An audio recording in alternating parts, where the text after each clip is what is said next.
The mute daughter of a millionaire lived 7 years without uttering a single word, even with the most expensive treatments in the world. But everything changed when she drank a dirty liquid given to her by a street girl. In front of a crowd, her voice finally returned, not because of science, but because of an act her father tried to stop. Now the whole world wants to know, was it a miracle? A hoax or proof that healing can come from where we least expect it? If this story interested you, don't forget to subscribe to our channel and tell us which city you're watching from. Continuing, if this story interests you, don't forget to subscribe to our channel and tell us which city you're watching us from. We'll continue. I promise this will be the best story you'll ever hear. The mansion on the Upper East Side was a monument to success. 3 stories of imported marble, French windows opening onto a garden designed by European landscapers, a pool that reflected the New York City sky like a perfect mirror. But within those imposing walls, the silence weighed heavier than any luxury could compensate for. Sophia Albright was 12 years old and hadn't uttered a word since she was 5. Sitting on the second-floor balcony, she watched the movement of Park Avenue through the golden railings that protected the property. Her brown eyes followed every car, every pedestrian, every dog being walked by uniformed nannies. The world outside had sounds. Honking horns, laughter, shouts of street vendors. But she remained in her bubble of mutism, as if an invisible wall separated her from it all. Robert Albright, her father, was in his first-floor office, speaking on the phone with the 15th specialist of the year.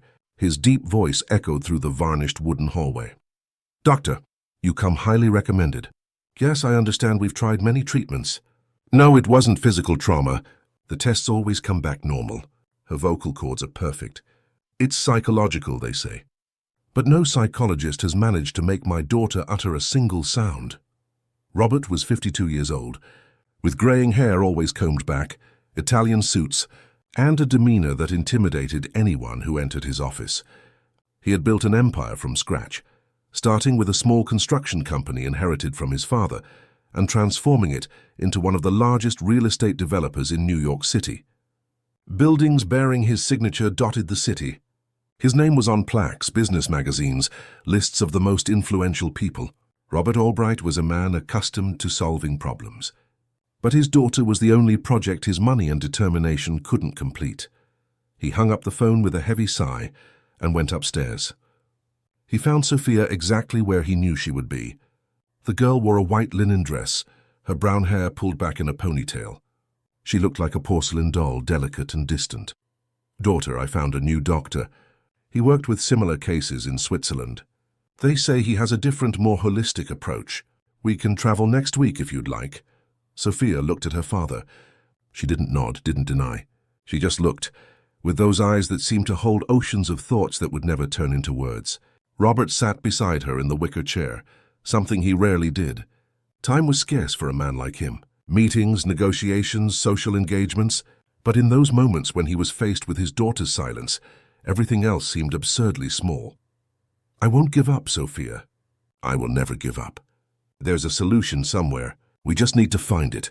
He lightly touched her hand. Sophia allowed the contact for a few seconds before gently withdrawing her hand and returning her gaze to the street. Robert swallowed the lump in his throat. That subtle rejection, repeated 1,000 times over 7 years, still hurt as if it were the first. Their routine was meticulously organized.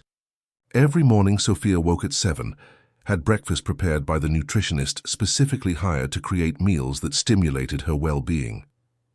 At 8, she began homeschooling with private tutors. English, math, history, science. Sophia was an exemplary student on paper, completing all exercises, obtaining perfect grades. But she never participated orally, obviously. Everything was done in writing or through nods. At 11, she had therapy with Dr. Patricia Moore, a renowned psychologist who only took specific cases. The sessions took place in a specially set-up room on the 3rd floor, with colorful cushions, musical instruments, art supplies. Dr. Patricia tried everything. Music therapy, art therapy, animal therapy. They had brought horses, dogs, even dolphins on a trip to the coast. Sophia interacted, smiled sometimes, showed affection for the animals. But she didn't speak. Robert had spent fortunes. He had taken Sophia to spiritual retreats in Sedona, Arizona, sessions with famous psychics, alternative treatments in clinics in Arizona and India. They tried acupuncture, hypnosis, guided meditation, crystals, floral essences. Every promise of healing was followed by the same disappointment. The silence remained, obstinate and impenetrable. Sophia's mother had left the family when the girl was 3 years old. Caroline, a model who had met Robert at a charity event, couldn't bear the transformation that motherhood had brought. She wanted to return to the runways, to parties, to the life she had before. When Sophia stopped speaking at 5 years old, Caroline was already living in Paris, sending expensive gifts on special occasions, but never appearing in person. Birthday visits ceased in Sophia's 7th year. The gifts still arrived, increasingly impersonal. Robert never remarried. He dedicated himself entirely to his businesses and his daughter. But there was a deep loneliness in that powerful man, a sense of failure that no skyscraper he built could compensate for. He was capable of erecting 30-story buildings, but he couldn't build a bridge to his own daughter's heart. That Thursday afternoon, after the silent lunch served in the conservatory, Robert had an important meeting in his office.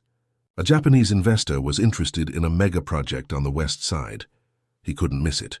He instructed Martha, the housekeeper who had been caring for Sophia for 8 years, not to take her eyes off the girl. Martha was a 60-year-old woman from rural Virginia who treated Sophia with the affection her biological mother had never shown. She understood the girl's gestures, could interpret every look, every hand movement. Between them, a silent, almost telepathic communication had developed. "Miss Sophia, how about we go to the park today? It's a beautiful day. We can feed the ducks." Sophia shook her head. Lately, she preferred to stay on the balcony, observing. Martha respected the decision, but was worried. The girl was becoming increasingly withdrawn, more distant, as if she were sinking into an invisible well. At 3 in the afternoon, Martha had to take a call from her sick sister.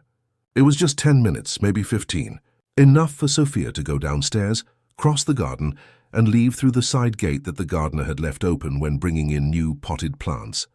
The street was busy. Sophia walked along the cobblestone sidewalk, passing designer boutiques, sophisticated cafes, art galleries. No one recognized her. She was just another well-dressed girl in New York City's wealthiest neighborhood. She kept walking, with no specific direction, letting herself be carried by an impulse she didn't even understand. Something pulled her away from the suffocating security of home, towards the unknown chaos of the city. For the first time in years, Sophia felt something beyond the constant emptiness. She felt curiosity, perhaps even a hint of fear. And that was enough to keep walking, step after step, leaving behind the life she knew and entering completely new territory. The sun began to set on the horizon when Sophia reached an area she didn't recognize. The designer stores had given way to popular commerce. The clean sidewalks now had holes and informal vendors. The smell had changed too. Less expensive perfumes and more street food, bus fumes, sweat of crowds. She stopped at a corner, finally realizing she was lost. But she didn't panic. She just kept observing, as she always did, absorbing that world so different from her own. And it was there, in that moment of transition between two universes, that everything would begin to change. The square was small and neglected. Graffiti-covered concrete benches, a rusted playground, a fountain that hadn't spouted water for years. Sophia sat on one of the benches, watching barefoot children play soccer with a deflated ball. They screamed, laughed, cursed at each other with the freedom of those who never needed to weigh their words. Sophia envied that naturalness, that ability to simply exist without the burden of silence. That's when she saw her, a girl about her age, maybe a year younger, too thin with dirty, torn clothes. Her black hair was tangled, her face marked by dirt, but her eyes had a peculiar sparkle. She was sitting under a tree, rummaging through a worn backpack.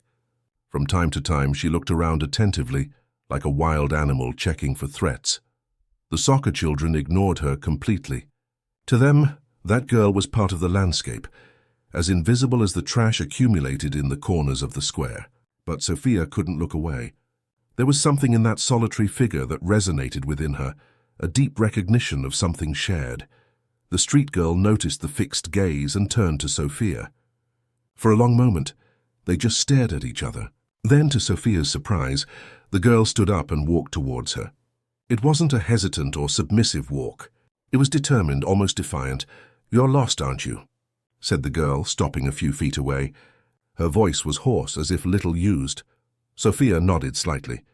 The girl studied her from head to toe, noticing the expensive dress, the leather shoes, the well-groomed hair. "You're not from around here." "Live in a big house, I bet. Your parents must be worried." Sophia lowered her gaze. The girl came closer and sat on the bench, maintaining a respectful distance. "I'm Joanna. I live here in the square." "Well, not exactly in the square. I sleep in that abandoned building over there," she continued, pointing to a grey building with broken windows across the street. "And you? What's your name?" Sophia opened her mouth, but no sound came out. She closed it again, feeling the heat of frustration rise up her neck. She picked up a stick from the ground and began to write in the dirt, Sophia. Joanna tilted her head, trying to read. "Sophia." "Pretty. You don't speak." Sophia shook her head. Joanna showed neither surprise nor pity. She simply nodded, as if it were the most normal thing in the world. "It's okay. I also spent some time without speaking. After my parents were gone, I was mute for almost a year. The words just wouldn't come out, you know? It was like I'd forgotten how it worked." Sophia looked at her with renewed interest. Joanna had a direct, no-frills way about her. She didn't try to console or judge. She just shared. "My grandmother was the one who helped me.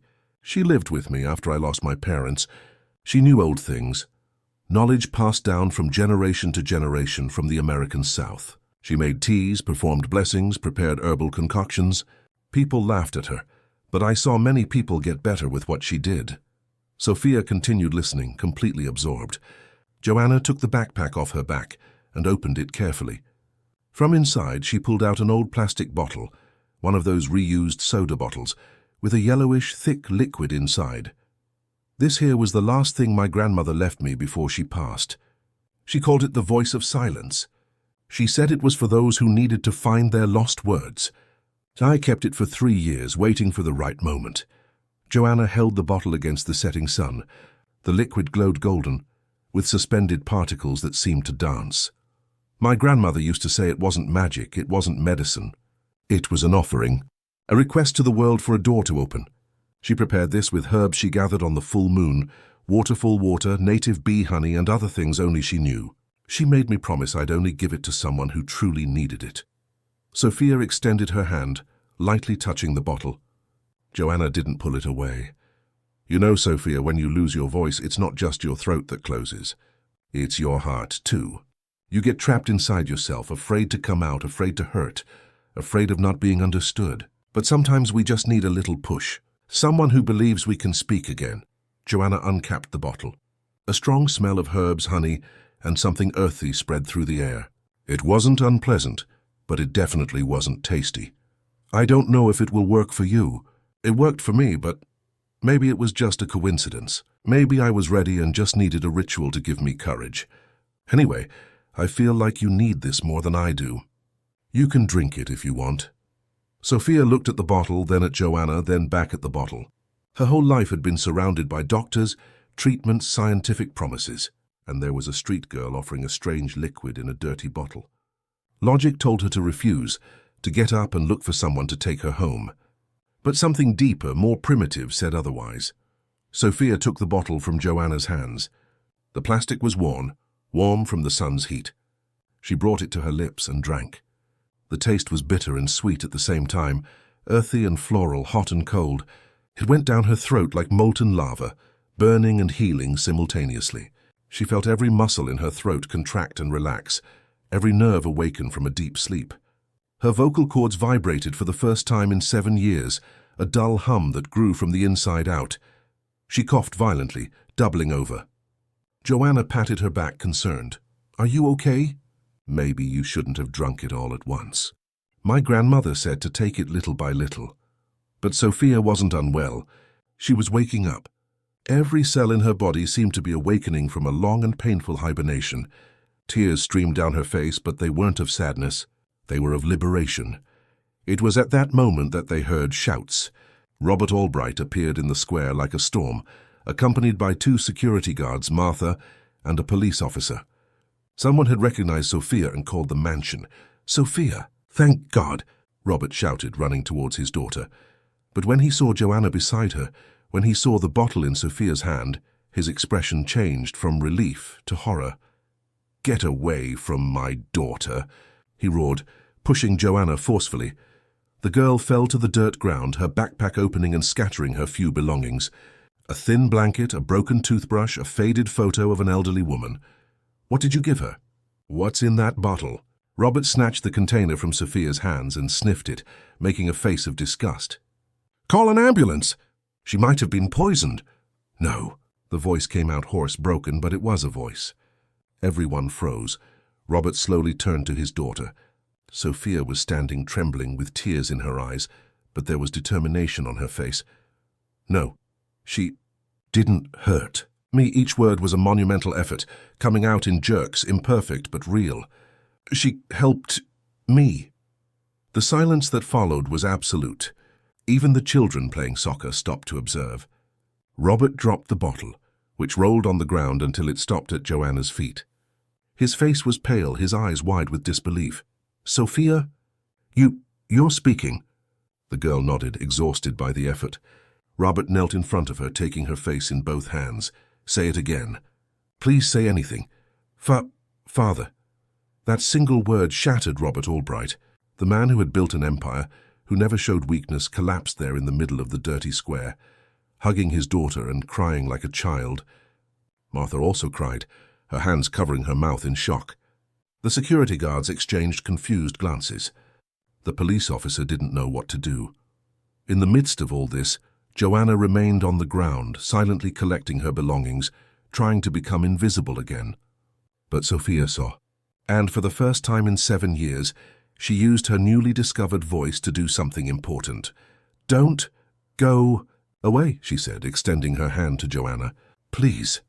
The street girl looked at that outstretched hand, then at the rich man still kneeling, then at the crowd that was beginning to form. She hesitated. But then she saw something in Sophia's eyes that made her stay. Recognition, gratitude, and perhaps, just perhaps, the beginning of a friendship that would defy all the social chasms that separated them. The news spread like wildfire. Someone in the square had filmed the moment Sophia spoke for the first time. The video showed Robert Albright, one of New York City's best-known businessmen, crying while hugging his daughter, while a street girl watched it all from a distance.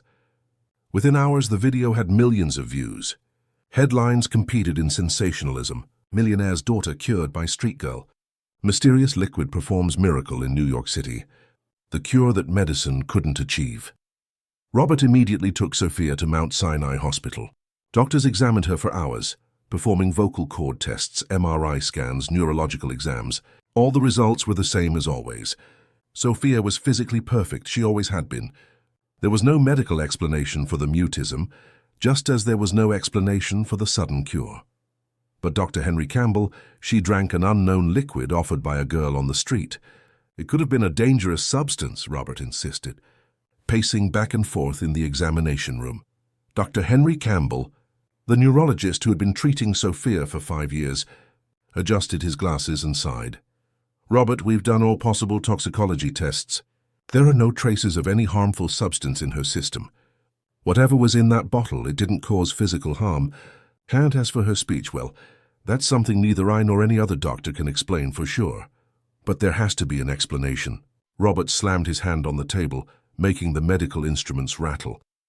"There is," the doctor said calmly. "Psychosomatic. Sophia's mutism was always psychological, not physical. Something in that experience, perhaps the connection with the street girl, perhaps the act of trusting something beyond conventional medicine, unlocked something in her mind. The liquid may have just been a placebo, a trigger for her to allow herself to speak again." Robert didn't want to accept that. It meant that for 7 years, while he spent millions on treatments around the world, the solution had always been within reach, just waiting for the right moment. It meant that perhaps he had been trying the wrong way all along. Meanwhile, in a private hospital room, Sophia was sitting on the bed, practicing words with Martha. Her voice was still hesitant, her sentences short and choppy, but they were real. "Water," she said, holding the glass Martha offered her. "Thank you." Martha wiped away the tears that wouldn't stop falling. "What a blessing, my girl." What a blessing to hear your voice again. Where is John? No, Sophia asked, struggling with each syllable. Martha hesitated. I don't know, dear. Your father sent the security guards to look for her, but the girl disappeared after what happened in the square. Sophia grew restless. She wanted to see Joanna again. She needed to thank her properly with real words. But more than that, she felt a connection with that girl. They had shared silences. They had understood each other without needing words. Now Sophia had her voice back, but Joanna still lived in the shadows, invisible to the world. Outside the hospital, the media was in a frenzy. News crews camped at the entrance, awaiting statements. Television shows debated the miracle. Skeptical scientists demanded rigorous investigation. Religious groups proclaimed divine intervention. Charlatans appeared selling replicas of the miraculous liquid. The story took on a life of its own, escaping the control of everyone involved. Robert was forced to give a press conference in front of the hospital, surrounded by microphones and cameras. My daughter spent 7 years without speaking, he began, his voice controlled despite visible emotion. We tried every available treatment, consulted the best specialists in the world. Today, for reasons we don't yet fully understand, she has started speaking again. We are grateful and ask for privacy at this delicate time. Mr. Albright, a reporter shouted, is it true that a street girl gave an unidentified substance to your daughter? Robert pressed his lips together. A young girl offered Sophia an herbal concoction. Doctors confirmed there was nothing harmful in it. We cannot state that this caused Sophia's improvement. It could have been a coincidence. It could have been psychological. Are you going to sue this girl for child endangerment? Another reporter asked. No! The answer came out louder than Robert intended. He recomposed himself. There is nothing to sue for. The girl acted with good intentions. But inside, Robert struggled with contradictory feelings. Gratitude for Sophia's recovery, but also anger that it had happened the way it did. His pride was wounded. For years, he had been the hero trying to save his daughter. Now a girl with nothing had achieved what he, with all his resources, could not. 2 days later, the police located Joanna. She was hiding in a temporary shelter on the east side. After being recognized on the streets from the viral video, social workers had already gotten involved, wanting to take her off the streets and place her in foster care. Joanna resisted, but she was a minor and didn't have proper identification. Robert received the news and, after long reflection, made a decision. He asked the security guards to bring Joanna to the mansion. He wanted to talk to her personally, away from the cameras and the media circus. When Joanna arrived, brought by a social worker, she looked different. They had given her a bath, clean clothes, styled her hair. But her eyes still had that wild sparkle, that distrust of a cornered animal. Robert received her in the living room, a formal setting with leather armchairs and artworks on the walls. Joanna seemed tiny in that space, completely out of place. Please have a seat, Robert indicated an armchair. Joanna sat on the edge, ready to run at any moment. The social worker stood at the door, observing. I want to thank you for what you did for my daughter, Robert began, choosing his words carefully. I don't know how or why, but you helped Sophia when no one else could. Joanna didn't respond, just observed. I know you live on the streets. I know you lost your parents young. I read the social services report. Robert took a deep breath. I'd like to offer something in return. I can pay for your education, provide a place for you to live, ensure you have everything you need. To his surprise, Joanna shook her head negatively. I don't want charity, she said, her voice firm despite the accent of someone who learned to speak on the streets. Robert frowned. It's not charity. It's gratitude. It is charity, she insisted. You want to give me things to make yourself feel better. To pay a debt you think you owe. But I didn't do it expecting anything in return. I did it because I felt it was right. Robert was surprised. He wasn't used to being contradicted, especially by a child. So what do you want? You must want something. Joanna thought for a moment. I want to see Sophia, and I want people to stop looking for me because of that video. I just want to go back to being invisible. You can't keep living on the streets, Robert said. It's dangerous. You're a minor. I've survived until now. I can take care of myself. The social worker intervened. Miss Joanna, we need to find a suitable home for you. It's the law. Mr. Albright is offering an opportunity many would dream of. But Joanna stood up, heading towards the door. I don't want an opportunity to be rich. I just wanted to help someone who was suffering as I once suffered. Now leave me alone." "Wait." Robert also stood up. "Sophia will want to see you. She's been asking for you every day. At least stay to talk to her." Joanna hesitated. The mention of Sophia softened something in her face. "All right, I'll talk to her. But after that I want to leave." Robert nodded, defeated. He led Joanna to Sophia's room on the second floor. When he opened the door, Sophia was sitting on the bed, flipping through a book. Upon seeing Joanna, her face lit up. "Nah." She still struggled with words, but the smile was genuine. Joanna entered the room and Robert closed the door, giving the girls privacy. He stayed outside, listening through the wood.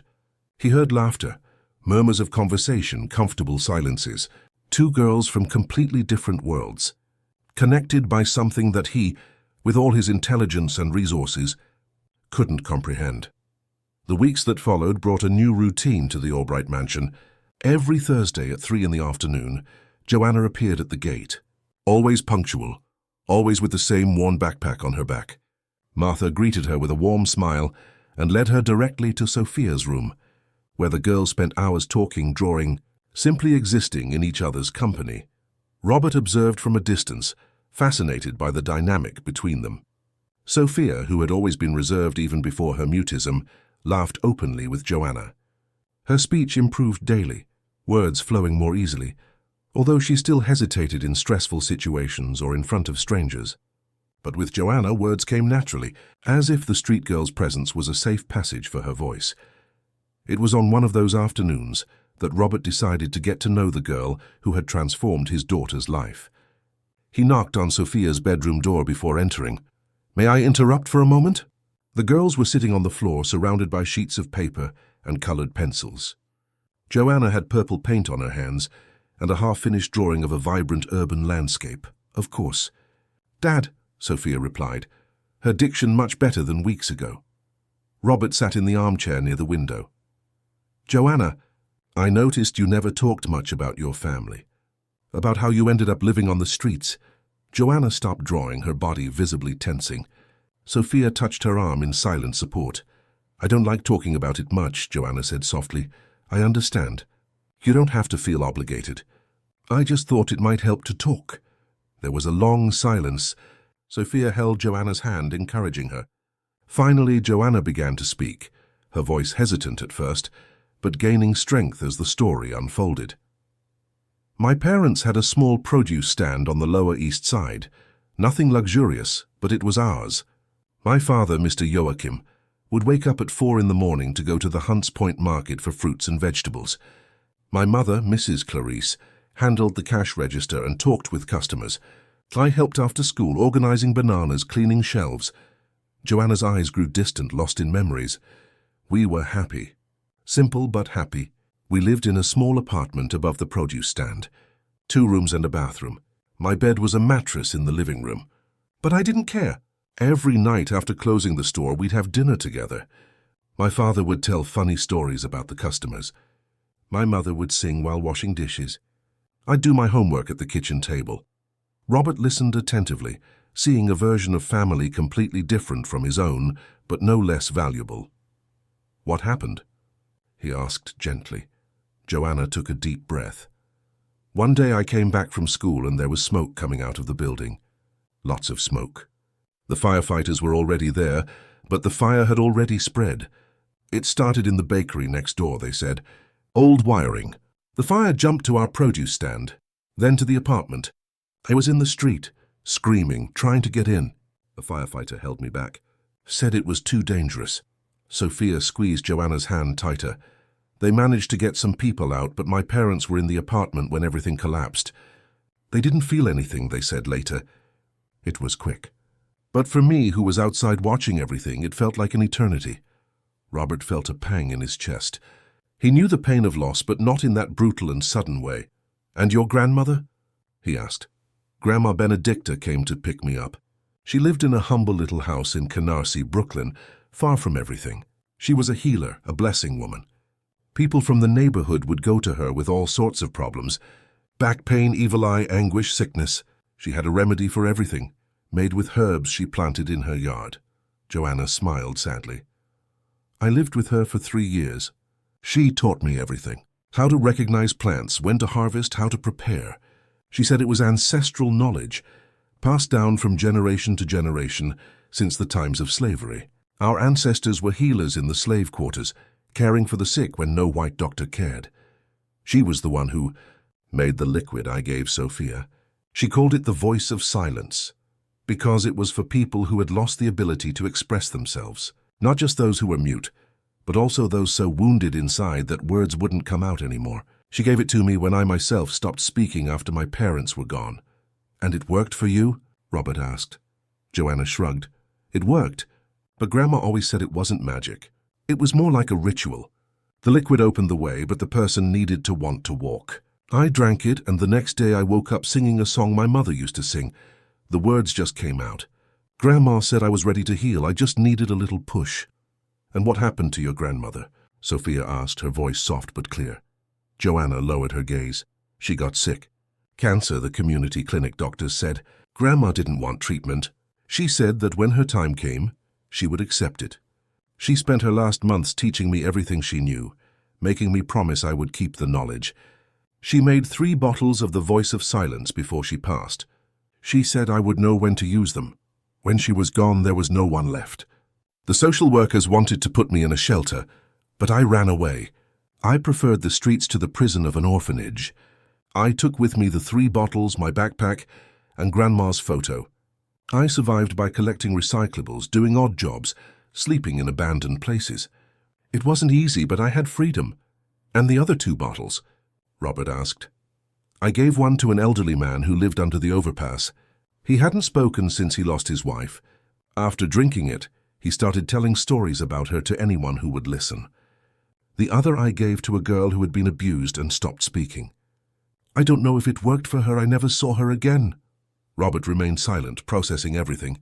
Here was a girl who had lost everything, who lived on the margins of society, but who had chosen to use her only resources to help others. Meanwhile, he, with all his wealth, had been focused only on his own family, on his own closed world. Joanna, he said finally, why did you refuse my help? You could have a better life, school, a future. Joanna looked directly into his eyes. Because I don't want to owe anything to anyone. My grandma taught me that dignity cannot be bought. That it's better to have little and be free than to have a lot and be grateful your whole life. Besides, on the streets I learned things no school teaches. I learned to survive, to read people, to find beauty where no one else looks. But it's not safe, Robert insisted. Nothing is safe, Mr. Albright. Your daughter had everything and yet was trapped in a silence no doctor could break. Safety isn't having walls around you. It's having strength within. Robert was impressed by the wisdom of that girl. She was only 11, but she spoke with the maturity of someone who had lived entire lifetimes. You're extraordinary, you know that? Joanna blushed slightly. I'm just me, surviving like everyone else. Sophia, who had been listening to everything in silence, finally spoke. Dad, what if Joanna didn't live here but could come whenever she wanted? No commitment, no obligation. Just as a friend. Robert considered. We could do better than that. What if I provided an apartment for Joanna? Not as charity, but as her own space. She would maintain her independence, but she would have a safe place to sleep. Joanna shook her head. I can't accept that. Why not? Sophia asked. You deserve a home. Because I didn't do anything to deserve it, Joanna replied. I gave the liquid to Sophia because it was the right thing to do. I didn't expect a reward. It's not a reward, Robert said. It's recognition, and perhaps it's also my way of honoring what your grandmother did. She taught you to help others. Let me help you. Joanna bit her lip, clearly torn. I need to think about it. Take all the time you need, Robert said. The offer has no expiration date. That night, after Joanna left, Robert stayed in his office thinking. His life had been built on control, on making things happen through willpower and financial resources. But that street girl had taught him something fundamental. Some things cannot be bought or forced. Some things just happen when you stop trying to control and start accepting. Sophia appeared at the office door, already in her pajamas. Dad? Thank you for understanding about Joanna. It should be me thanking you, daughter. She gave you back your voice. No, Sophia said, sitting on the arm of his armchair. She showed me that I always had my voice. I was just afraid to use it. Just like you're afraid to trust things you can't control. Robert looked at his daughter, surprised by her perception. You've become very wise all of a sudden. I always was. I just couldn't speak before, Sophia smiled. Now I can say what I always thought. And I think Joanna needs us as much as we need her. But on her terms, not ours. Robert hugged his daughter, feeling a wave of love and respect. When did you get so smart? I always was, she repeated, laughing. Just silent. And in that hug, in that shared laughter, Robert understood that perhaps the real miracle wasn't Sophia speaking again. It was him learning to listen. 3 months had passed since the encounter in the square. Sophia now spoke almost normally, with only an occasional hesitation when she was nervous or in front of many people. She had started attending a private school, making friends, participating in activities, but no friendship was like the one she had with Joanna. Thursdays remained sacred. Joanna still arrived punctually, but now something had changed. She had accepted Robert's offer, not of a full apartment, but of a small, simple studio in a modest building on the Lower East Side. Robert had insisted on paying the rent for a year, giving her time to stabilize. In return, Joanna had agreed to go back to school, enrolling in a public school near the studio. The transformation was gradual. Joanna maintained her essence, her fierce independence, but now she had a base, a place to return to, an address, documents organized by a lawyer Robert had hired. She continued to wear simple clothes, refusing anything too expensive Robert tried to give her. But she was clean, fed, safe. On one of those Thursday meetings, Sophia had an idea. Joanna, I want to know your world, not just hear about it. I want to see where you lived, understand where you came from. Joanna hesitated. I don't know if it's a good idea, Sophia. It's very different from what you know. That's precisely why. You know my world. I want to know yours. After much insistence, Joanna agreed. Sophia convinced her father to let them go out, promising that the security guards could follow from a distance. Robert reluctantly agreed, trusting that Joanna would take care of his daughter. The following Saturday, Joanna took Sophia to the Lower East Side. They started at her parents' old produce stand. The building had been rebuilt. Now a cheap clothing store occupied the space. But Joanna stopped on the sidewalk, pointing. That's where my father organized the fruits every morning. He made perfect pyramids with the oranges. He said it was important to present things beautifully, even if they were simple. Sophia watched, trying to imagine the scene. She saw little Joanna helping her father, a life completely different from her own, but equally valuable. Then they went to Canarsie, Brooklyn, a long bus ride away. Sophia had never ridden public transport. She was fascinated and scared at the same time. The crowdedness, the smells, the loud conversations, the street vendors. It was a pulsating universe of life she had never imagined existed. Grandma Benedicta's house was still there, small and worn, now inhabited by another family. Joanna didn't knock on the door, she just stood outside looking. The backyard had all the herbs, she told Sophia. Boldo, mint, rue, guinea henweed, rosemary. Grandma knew every plant, knew what it was for, when to harvest, how to prepare. She spent hours there, talking to the plants as if they were friends. Was she happy? Sophia asked. Very. Even with little, even after everything she went through, she was happy. She said that happiness wasn't in things, but in peace of mind. They walked to a small cemetery nearby. Joanna led Sophia to a simple grave, without luxuries, just a wooden cross and a name. Benedicta dos Santos. Hi, Grandma, Joanna said softly, kneeling. I brought someone special. This is Sophia, the girl I gave the last bottle of the Voice of Silence to. It worked, Grandma. Just like you said it would. Sophia also knelt, feeling the emotion of the moment. Thank you, Grandma Benedicta, for teaching Joanna to help others, for giving me my voice back. They remained there in silence for long minutes. Then Joanna stood up, wiping away tears. Grandma used to say that life is a cycle. We receive, we give, we receive again. She received knowledge from our ancestors, passed it to me, and I passed it to you. Now you have to pass it on when the time comes. On the way back, on the crowded bus, Sophia thought about everything she had seen. The simplicity, the hardship, but also the community. The solidarity among people who had little but shared everything. Her luxurious life suddenly seemed sterile in comparison. When they arrived back at the mansion, Robert was waiting anxiously for them. How was it? It was perfect, Dad. I learned Joanna's story. I saw where she came from. Robert noticed something different in his daughter, a new maturity in her eyes. "And what did you learn? That wealth isn't about having a lot. It's about knowing how to appreciate what you have. And that family isn't just blood. It's who we choose to love." Robert looked at Joanna, who smiled shyly. "Your grandmother was a wise woman." "She was," Joanna agreed. "And she taught me that the greatest gift we can give is to help others find their own strength." In the following weeks, Sophia started a project at school. Inspired by Joanna's story, she created a student group to raise funds for homeless children. She didn't just want to give money.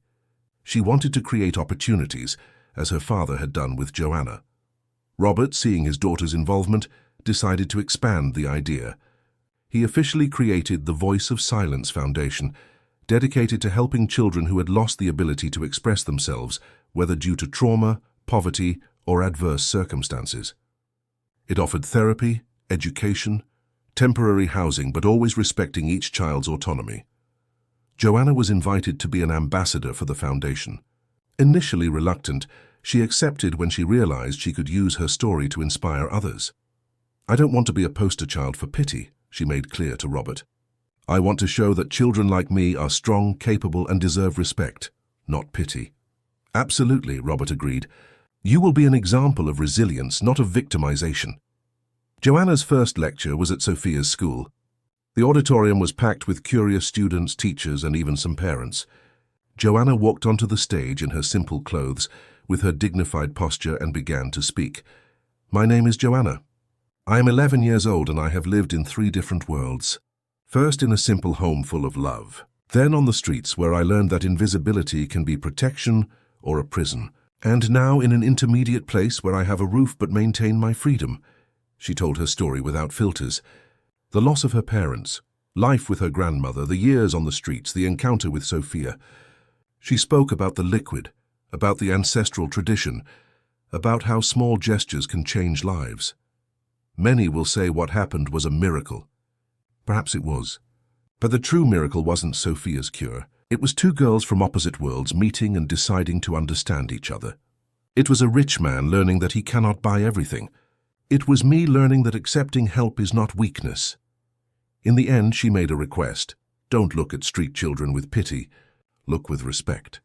We are survivors, fighters. Many of us have stories, talents, dreams. We just need a chance. Not charity, but opportunity. Not salvation, but recognition. The audience rose in applause. Sophia was in the front row, crying with pride.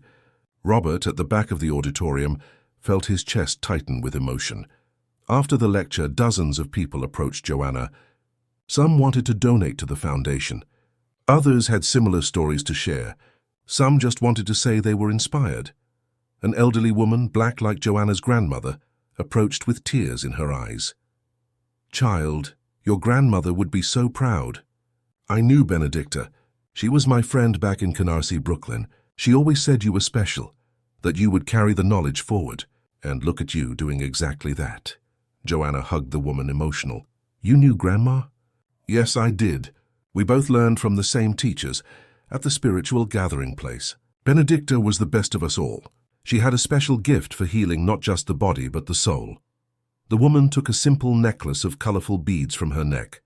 "She gave me this many years ago. She said to keep it and give it to you when the time was right. I think the time is now." Joanna took the necklace, feeling the weight of tradition, history, responsibility. She put it around her neck, feeling it warm against her skin. "I will honor this. I promise." That night at the Albright mansion, Robert, Sophia, and Joanna dined together for the first time. An unlikely family, formed not by blood, but by circumstances, choices, and mutual love. "Dad," Sophia said during dessert, "I have an idea for the foundation." "Tell me." "What if we offered not just material help, but also the recovery of ancestral knowledge, like the kind Grandma Benedicta had? So many traditions are being lost because no one values them." Robert looked at Joanna. "What do you think?" "I think it's wonderful," Joanna smiled. "Grandma always said that when we lose our roots, we lose our strength. If we can preserve this knowledge and at the same time help children, we would be honoring the past and building the future." "Then it's decided," Robert said. "The Voice of Silence Foundation will have 2 arms, one for immediate aid, the other for cultural preservation. They toasted with orange juice, sealing that commitment. And as they talked about plans and dreams, none of them realized how much they had changed. Robert, the controlling businessman, had learned to loosen the reins. Sophia, the silent girl, had found her voice and her purpose. Joanna, the street survivor, had discovered that accepting love didn't diminish her strength. 3 lives intertwined by destiny, transformed by the most genuine human connection. 6 months had passed since the creation of the Voice of Silence Foundation. The project had grown beyond expectations. Dozens of children had already been helped, some finding foster homes, others receiving psychological treatment, education, and opportunities. The cultural preservation arm also thrived, documenting ancestral knowledge from historic African American communities, indigenous groups, and underprivileged neighborhoods. But for Sophia, the greatest gain wasn't the numbers or the foundation's success. It was having Joanna in her life. The two became inseparable. Joanna now frequented the mansion not just on Thursdays, but almost every day. They studied together, shared secrets, dreams, fears. They were soul sisters, united by an experience that transcended any social difference. One Saturday morning, while having breakfast in the garden, Joanna made a revelation that would change everything. "Sophia, I need to tell you something. Something I've never told anyone." Sophia stopped eating, noticing the seriousness in her friend's tone. "You can tell me anything." Joanna took a deep breath. "The liquid I gave you..." The Voice of Silence had no magical or medicinal properties. Sophia frowned, confused. "What do you mean?" Joanna gathered courage to continue. "My grandmother was wise, but she was also realistic. She knew that many cures come from the mind, not the body. The liquid was just a mixture of common herbs. Chamomile, honey, propolis, water. Things that do no harm but also have no special healing power." Sophia felt a hollowness in her stomach. So it was a placebo. More than that. It was faith. It was a ritual for the person to believe they could heal themselves.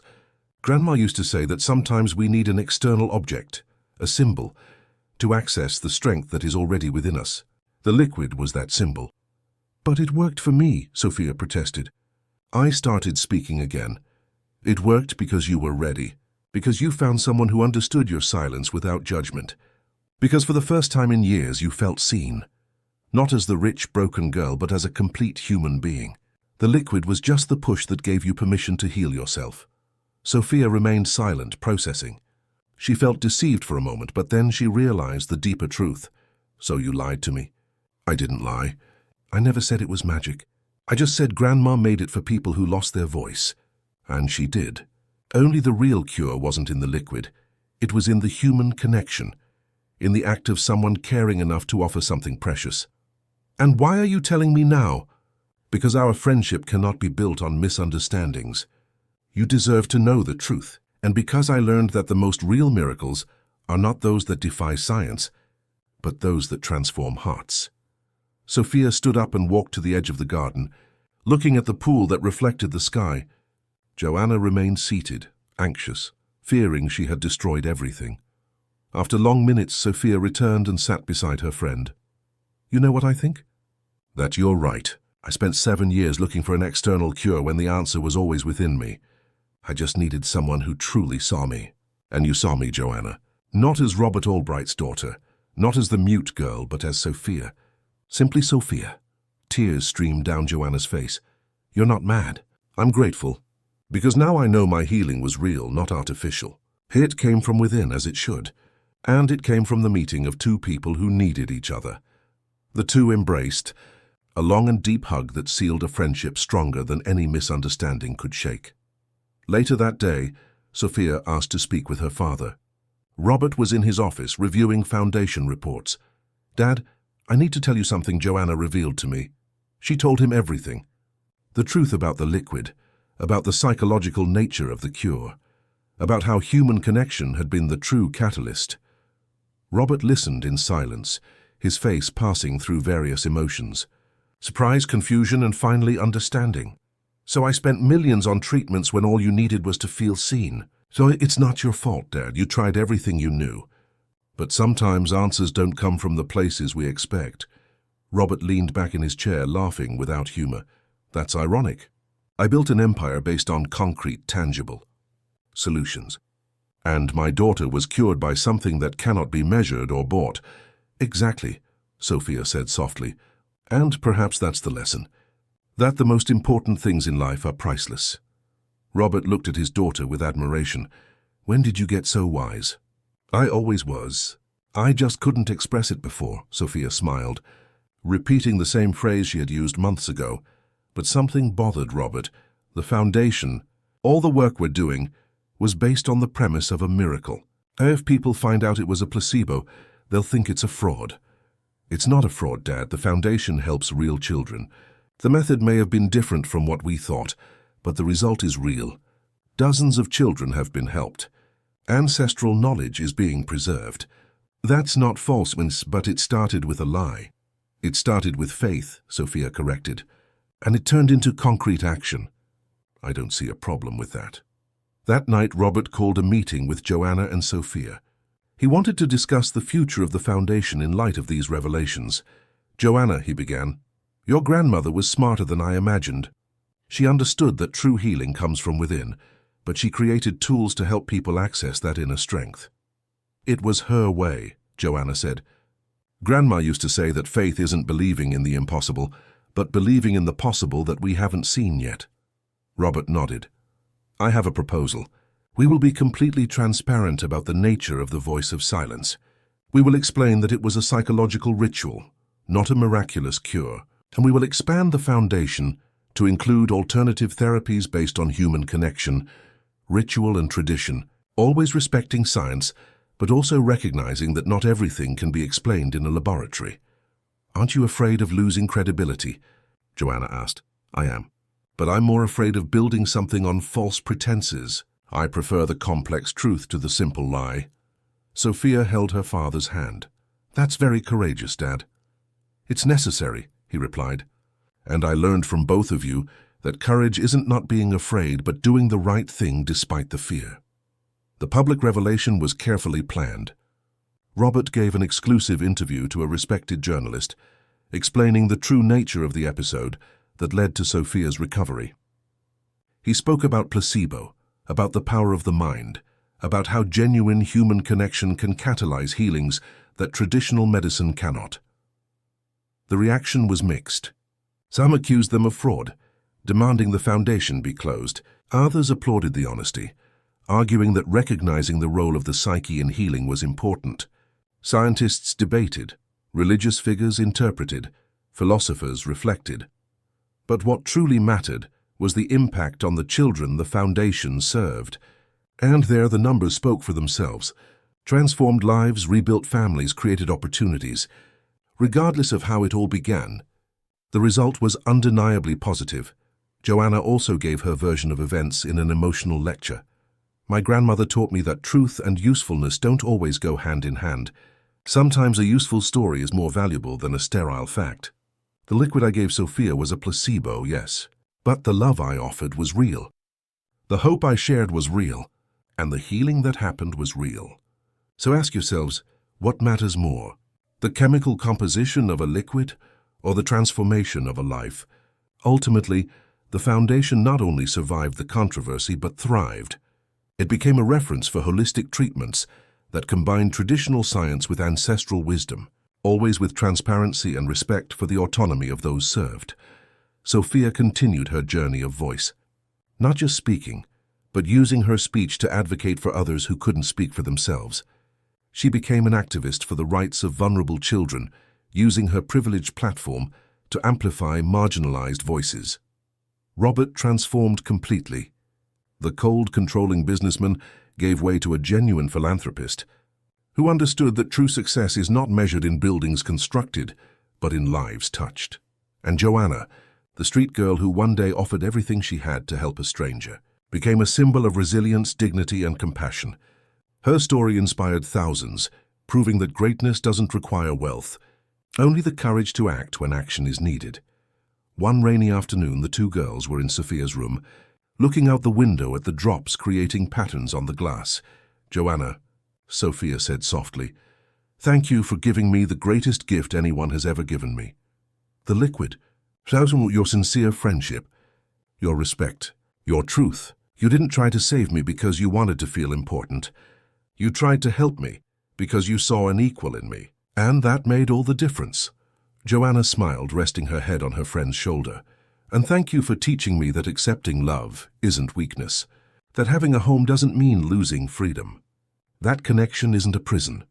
They stayed there, two girls from opposite worlds, united by something stronger than any difference, and in the comfortable silence they shared, there was more communication than thousands of words could express. A year had passed since that afternoon in the square that had changed everything. The Voice of Silence Foundation now occupied an entire building in Greenwich Village, with spaces for therapy, classrooms, a library, art studios, and even a small medicinal herb garden cultivated following Grandma Benedicta's teachings. Sophia, now 13, coordinated the Foundation's youth program. Her voice, once trapped for 7 years, now echoed in lectures, meetings, and encounters with children facing their own silences. She understood each of them in a way few could. She knew what it was like to be trapped within oneself, what it was like to want to scream but not be able to make a sound. Joanna continued to be the soul of the Foundation. At 12 years old, she was already nationally recognized as an advocate for the rights of vulnerable children, but she had never lost her essence. She still wore simple clothes, still visited the streets where she had lived, still sat with the city's invisible ones and truly saw them. Robert had changed in ways no one had imagined possible. He reduced his workload at the construction company to dedicate more time to the Foundation, and more importantly, to be present in Sophia's life. Family dinners became sacred. Deep conversations about life, meaning, and purpose replaced discussions about business and money. One morning on Sophia's birthday, Robert prepared a surprise. He gathered his daughter and Joanna in the living room, where there were 3 envelopes on the coffee table. "Girls," he began, his voice laden with emotion, "this past year has been the most transformative of my life. I've learned more about what truly matters than in all my 53 previous years." Sophia and Joanna exchanged curious glances. "These envelopes represent 3 decisions I've made," Robert continued. "The first is for you, Sophia." Sophia opened the envelope and found legal documents. She read quickly, her eyes widening. "Dad, is this serious?" "Adam, completely. I am transferring the presidency of the Voice of Silence Foundation to your name when you turn 18. Obviously, I will be here to guide you, but the foundation will be yours. You have the vision, the passion, and most importantly, the lived experience to lead it better than I could." Sophia hugged her father, crying with gratitude and responsibility. "The second envelope is for you, Joanna." Joanna hesitated before taking it. Inside, she found adoption papers. "I don't understand," she said, confused. Robert knelt in front of her, putting himself at the girl's eye level. "Joanna, I don't want to replace your biological parents. No one can do that. But I would very much like to be your legal family. Not to change who you are, but to ensure you have all the opportunities you deserve. You would be my daughter on paper, but you've been part of this family in my heart for a long time." Joanna looked at Sophia, who smiled encouragingly. "We'd be real sisters," Sophia said. Joanna held the papers with trembling hands. All her life on the streets she had dreamed of a home, but always with the fear that accepting one would mean betraying the memory of her parents and Grandma Benedicta. Now she understood that honoring the past didn't mean refusing the future. "I accept," she whispered, "but with one condition. I want to keep my original last name, Joanna dos Santos Albright. That way I carry both my history and my new family." "Perfect," Robert said, hugging her. "And the third envelope is for the 3 of us." He opened the last envelope, revealing architectural plans. "I'm building a cultural center in Canarsie, Brooklyn, on the land next to where Grandma Benedicta's house used to be. It will be a space dedicated to the preservation of ancestral knowledge, focusing on traditional healing practices, always respecting science, but also honoring the wisdom of the elders. We will call it the Benedicta dos Santos Cultural Center." Joanna couldn't hold back her tears. Sophia also cried, as did Robert. It was a moment of collective healing, of full circle, of honoring roots while building the future. That afternoon they held a celebration at the Foundation. Dozens of children who had been helped were there, along with their families, volunteers, therapists, and educators. It was a mosaic of stories, each unique, each valuable. Sophia went up on stage to speak.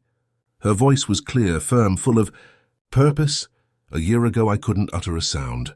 I lived trapped in a silence that seemed eternal. My father spent fortunes trying to cure me. We visited the best doctors in the world, tried every possible treatment. Nothing worked. She paused, letting the impact of those words settle. Then I met Joanna, a girl who had lost everything, but still had something precious to offer. She gave me a liquid her grandmother had prepared. Many called it a miracle. Newspapers wrote about an impossible cure. But the truth is simpler and deeper. Joanna joined her on stage. The liquid had no magical powers, Joanna said. It was a placebo. But what it gave Sophia was real. It was hope, it was faith, it was the message that she wasn't alone. And that's what broke the silence. Sophia continued. I learned that true healing doesn't come from outside, it comes from within. But sometimes we need someone who believes in us to access our own strength. Every child here has that strength. Our mission is to help them find it. The applause was deafening. But the most emotional moment came later, when an 8-year-old girl raised her hand. My name is Julia. I stopped speaking when my parents separated. I thought if I didn't speak, they would talk to me together again. I've been here for 3 months and still haven't been able to speak much. But I want to try now. The room fell into respectful silence. Julia took a deep breath. Thank you for seeing me. Only 4 words, but each one was a monumental victory. Sophia descended from the stage and hugged Julia, whispering words of encouragement. She knew exactly how that girl felt. Each word a Herculean effort, each sound an achievement. As the celebration continued, Robert observed from a distance. Martha approached him. Look how much they've grown, she said, wiping away tears of pride. They certainly have grown, and they taught me that true growth isn't about accumulating things, but about letting go of what binds us. You've become a better man. Mr. Robert, I had good teachers, he smiled, looking at the 2 girls who had revolutionized his life. Late in the afternoon, when everyone had left, Sophia, Joanna, and Robert sat in the Foundation's herb garden. The sun was setting, painting the sky orange and pink. You know what I realized? Sophia said, touching the mint leaves. Silence isn't always bad. Sometimes we need it to hear what truly matters.